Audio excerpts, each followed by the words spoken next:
Where's Creed? Creed? Here. Quality assurance. Your job. I really think you screwed the pooch on this one, Creed. Because of you, the entire company is in jeopardy. Welcome back to Thinking Critical. This is Wes. And last week, Doc and I talked about the week that was an X-Men, and I declared that it was a bad week. And I do declare this is a worse week. I didn't think things could get much worse, but now we have more details on the Hellfire Gala and how they intend to market it. If you watched the channel this week, you might have noticed Perch and I mocking the hell out of all this fashion stuff, but we got more bad news. This week's X-Force is one of the worst illustrated comics I've read in probably the last 12 months. It was absolutely putrid. And we also got the very bad news that probably the best artists that have been working on the X-Men line since the dawn of, well, not dawn of X. Wolverine wasn't out initially, but since Wolverine started, at least, Victor Bogdanovich is no longer associated with Marvel and will not be illustrating any more Wolverine comics. Apparently, Scott Easton has taken over. Not that he's a terrible artist, but he is not Victor Bogdanovich. Now, I know people wanted to hear from Doc about his thoughts on all this wonderful fashion and even worse news that we're getting. How you doing, Doc? The X-Men historian, the Marvel aficionado. I am good, and this was a terribly disappointing. Like everything about this week was disappointing in X. I mean, you've already kind of outlined it to get started, but so you have a loss of talent, you have marketing on an event that was already very questionable, making it even less desirable, and you had a bunch of bad comics too.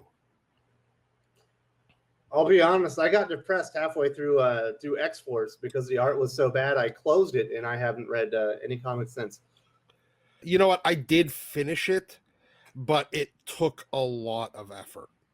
Now let's do the X-Men Hellfire Gala first. People are going to want to know your thoughts. We had a lot of people questioning, what does Doc think about all these wonderful fashion designs inspired by RuPaul's Drag Race? They forgot what their audience is. Look, you'd have the occasional one-off issues with them at a big party or them going. There was the girls' night issue with them going shopping, which was, I think, X-Men Uncanny 245. It was the first appearance of Jubilee, but it was done kind of tongue-in-cheek, the same way that that was 244. 245 was the boys' night out that Liefeld drew.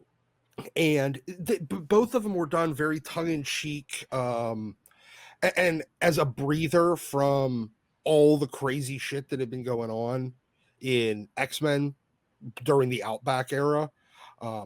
You'd have all the girls going out shopping, but then they'd still encounter some thing. And now, granted, it was some cheesy group called the M Squad, but you also got the first appearance of Jubilee. You got some conflict. You had, but you also had a breather. This entire event seems like they're doing. I feel like the creative team, the writers in the X-Men office that are on Zoom calls apparently all day long. They have their own Slack. They're in constant communication. I feel like they're mocking me. They're mocking you, and they're mocking anyone that has invested in X-Men and has actually stuck around this long.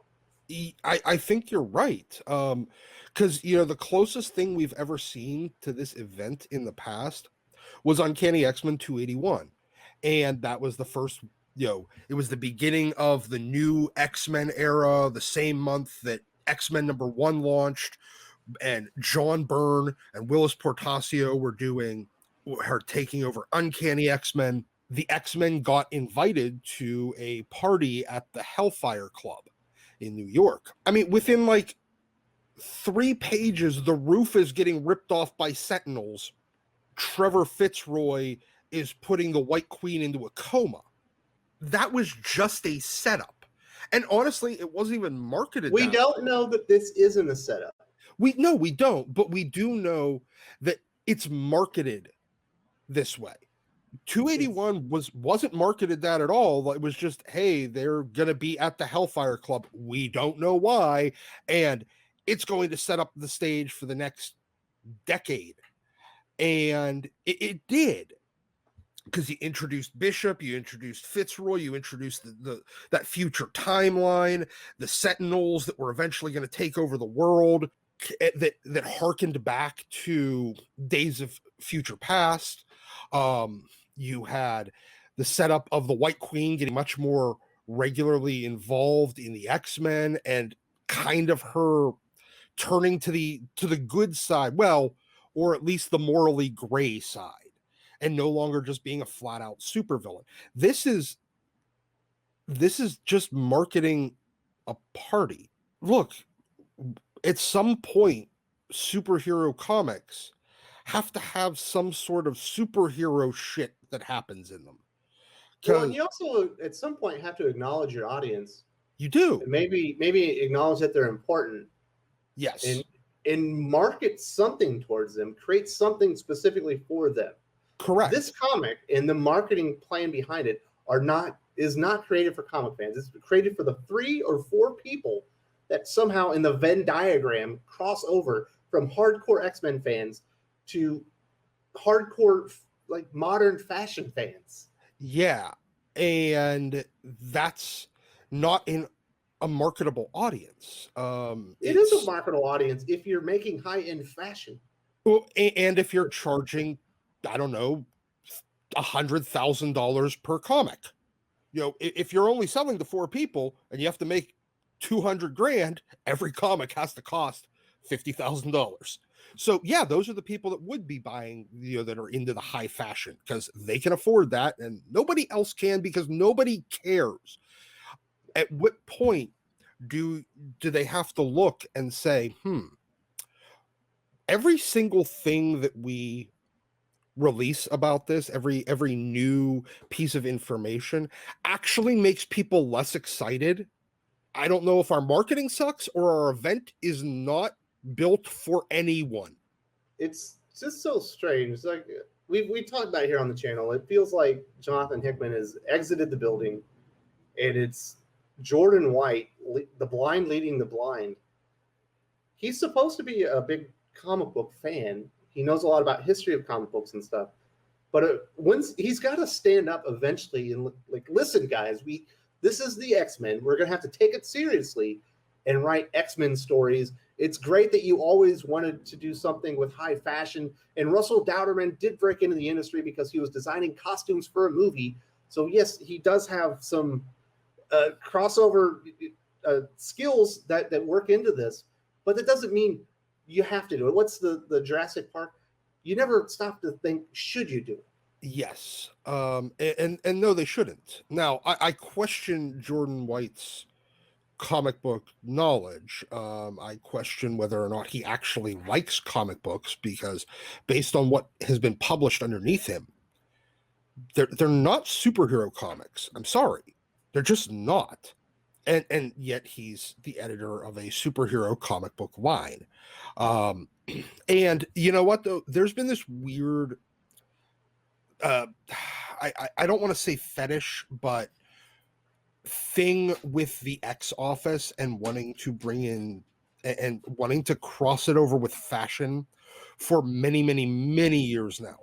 I mean, during the Marvel Now era and the All New Now era, they redesigned most of the characters and they did it by Kevin Wada and Chris Anka, both of which are not really, I mean, they do superhero comics, but most of them are just fashion designers. It seems like they're just turning their wheels here, doing the exact same thing, because they don't want to accept that what they've tried starting around 2012 through 2017 with their first 2 attempts by 2 other fashion people didn't work. So now they're just going to try it a 3rd time with a different fashion person and think maybe this time is the way. Maybe the problem is nobody cares about mixing X-Men comics and super high fashion. It's certainly not a way to get people to come in and spend the outrageously priced $5 No. for this event that's going to end up costing like upwards of $60 just to read. Yes, but they've been doing it over and over. for years now. So it's not terribly surprising. I just don't understand who they think they're selling to.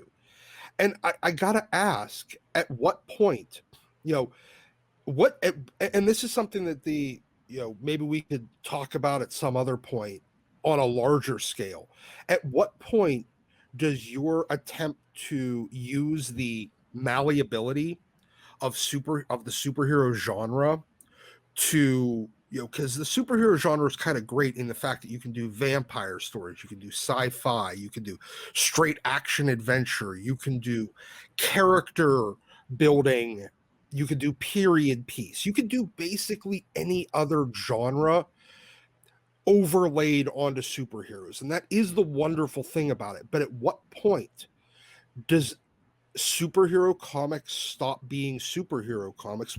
At what point do they stop being what they are in order to play with the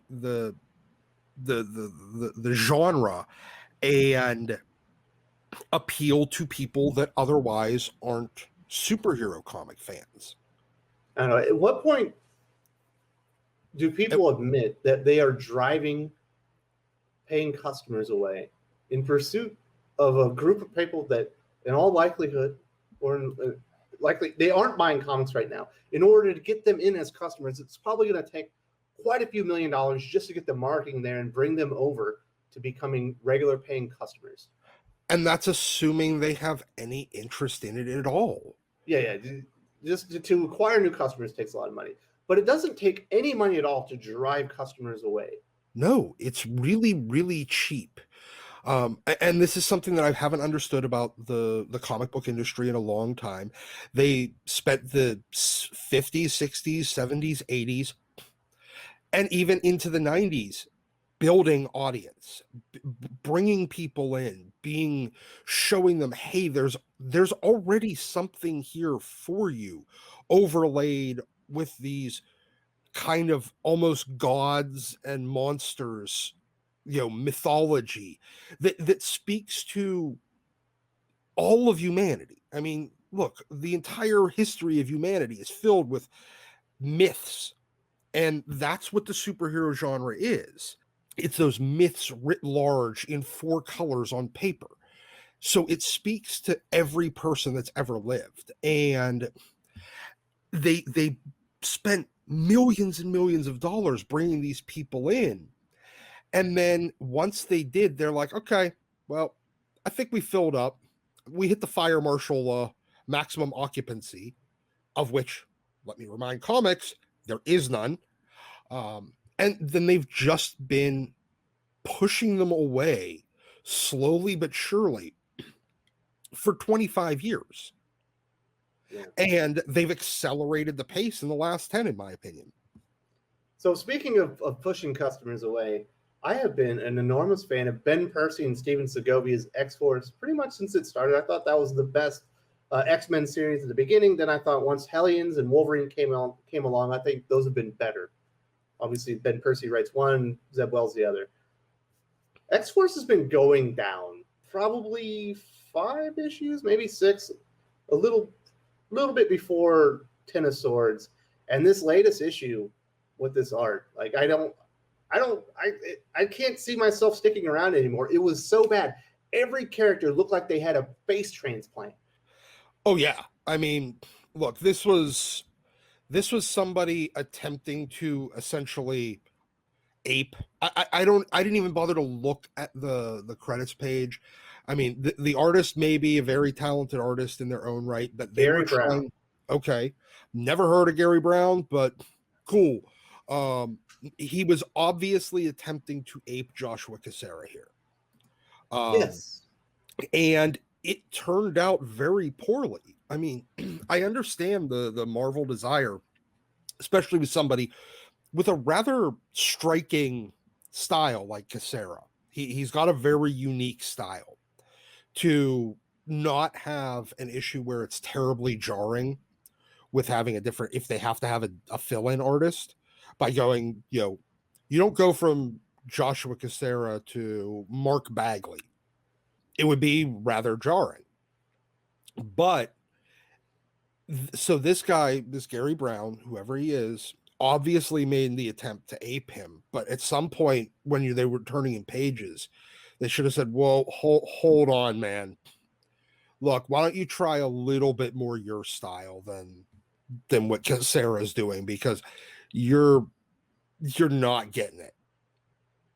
No, they all look like Rocky Dennis from Mask. Oh God, you're right. Holy shit. It was. It's Look, hard to read, even if the story is good. I like every page. I can't stop looking at the faces. I couldn't either, and like the weird body language, and but yeah, like everyone looked like you took a bunch of action figures and stuck them in the microwave. Yeah, it looked like melted wax in semi-human forms. Sage, I don't know what the hell they were trying to do with Sage. The only one that looked even moderately close to himself was Beast. he was dying or something, I think. Yeah, and he just looked like he was all he was wincing the whole time because he apparently had a stroke. Did I miss an issue? That's the part where I stopped reading. I was like, I'm out of here. This is awful, and I didn't remember the stroke either. Yeah, did I miss an issue? Because it really feels like I missed an issue here. Like there was an issue between this one and the previous issue. There was a half issue that somebody read somewhere, but it wasn't me, and it wasn't probably you. Because this seemed like, and that was the problem with the story too.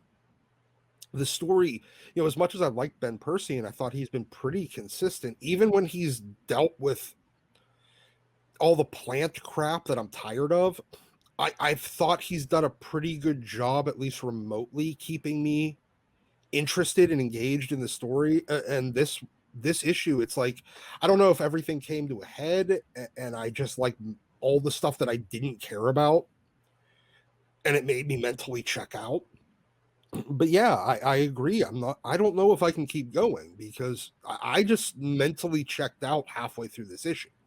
I picked it up 3 times. I tried to read it and finish it 3 times. I'd never made it through.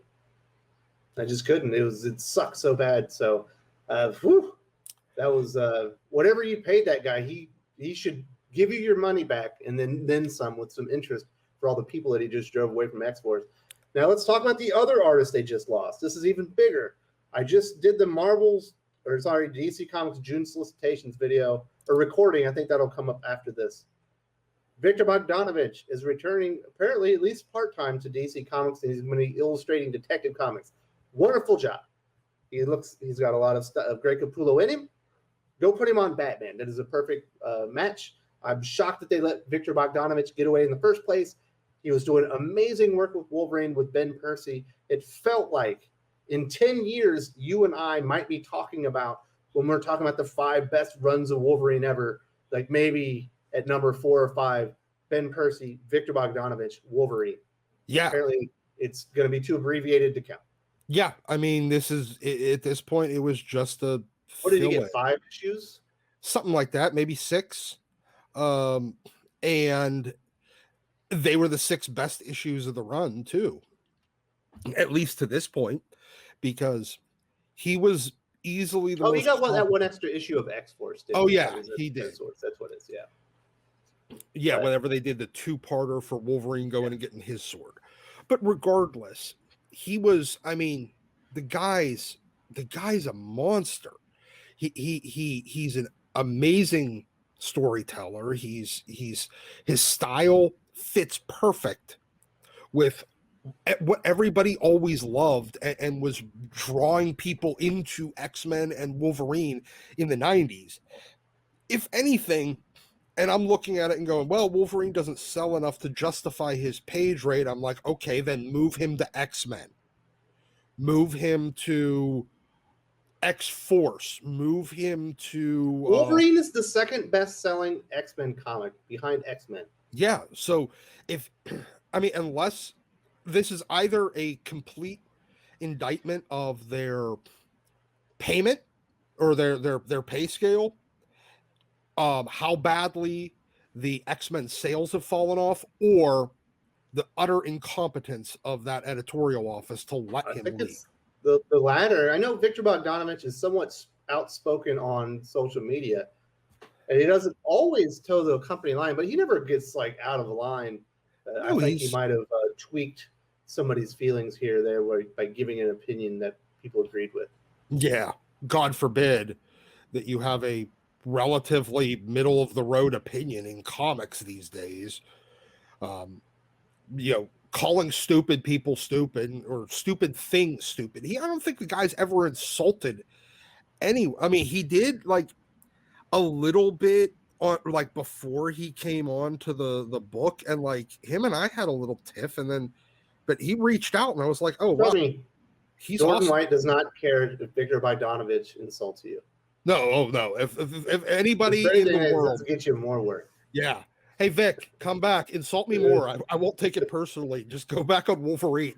No, he's on Batman now. I guarantee he's getting paid more for Batman than he was for Wolverine. Oh yeah. Well, he's not on Batman. He's on Detective Comics, but it's still like the number 3 or 4 book at DC. Yeah, I mean, so hey, I don't. You got a promotion. Begrudge the guy. Yeah, I don't begrudge the guy for going to a bigger title at a marginally more competent company and doing with a higher. He's going from Ben Percy Wolverine to Mariko Tamaki's Detective Comics. Now, Mariko Tamaki's Dark Detective was better than expected. And I'm expecting her Detective Comics to be pretty okay, but Percy's Wolverine has been great. Yes, but at the same this was time, a chance for the two of them to like cement a legacy that, like I said, in 15 years, when it's on their biography, you're like, oh, those are the guys that did the best modern Wolverine run. One of the most important characters in the entire industry. He's not going to get that with Batman. Greg Capullo was already there. Yeah, he's just going to get compared to Capullo. And he's just Jorge Jimenez is there right now. Yeah, and he's going to get compared to Jim Lee. He's got to get compared to. He has to play second banana to Phil him or Jorge Jimenez. Yeah. So no, I mean that's. But at the same time, it's still Batman. Yeah, well, and it's still a check. Yeah, it's also the second longest running, comic. Yeah. No, I just want to see some of these guys cement some legacies. And you got to have some runs in you. You can't have a legacy of one shots in 5 issue stints on comic books. You got to have a fucking run to really cement yourself as an all-time great, or get in the conversation at least. And you're right, because I mean, even the guys that have made the later, like really made their money on the short runs, 4 issues, 3 issues, 1 shots, covers, they built that, Gary Frank built it by being the next guy after Dale Keown on Hulk, and then going to Gen 13 and then getting to Rising Stars. Jim Lee did it by, going from Punisher War Journal to X-Men, and then building Wildcats and all of Wildstorm, and then he got to make those 12 issue runs. Mark Silvestri, Todd McFarlane, Greg Capullo, J. Scott Campbell, Joe Mad. As much as the guy's entirely unreliable, his X-Men run, he did like 30 issues on Uncanny X-Men before jumping to go do Battle Chasers and that was after he had already done a rather lengthy stint on Excalibur to really raise his profile. I mean, they need that, but I've always felt that Vic was going to probably his big break would end up at DC again. It was a huge mistake letting him go in the first place. Yeah, he was doing amazing work. I believe it was on Silencer, where he replaced John Romita Jr. He clearly was inspired by Greg Capullo, but he has his own style. Greg Capullo likely has priced himself out of being an ongoing anything for DC Comics. He's going to be in there for some premiere stuff that they think is going to ship like 200,000 comics an issue. But he could have been that guy that settled in like a Batman. obviously now, hopefully it's Detective Comics. Don't know that it's going to be ongoing work, but he fits the character. And that might be his thing before he jumps to go be, a superstar on Action Comics. Yeah. So, all right, Doc, we've been going for quite a while. This has been a terrible week in X-Men. It has. I'm glad that Victor Bogdanovich is moving to a higher profile character, even if it's the secondary Batman book. It's still a bit more high profile than even Wolverine, especially with this state of X-Men. I have no words for what the fuck I just saw in X-Force this week. It was horrendous. And just all the Hellfire Gala stuff just gets worse every single week.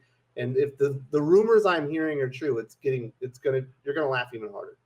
They're making fools of themselves. You know what? At this point, it doesn't surprise me.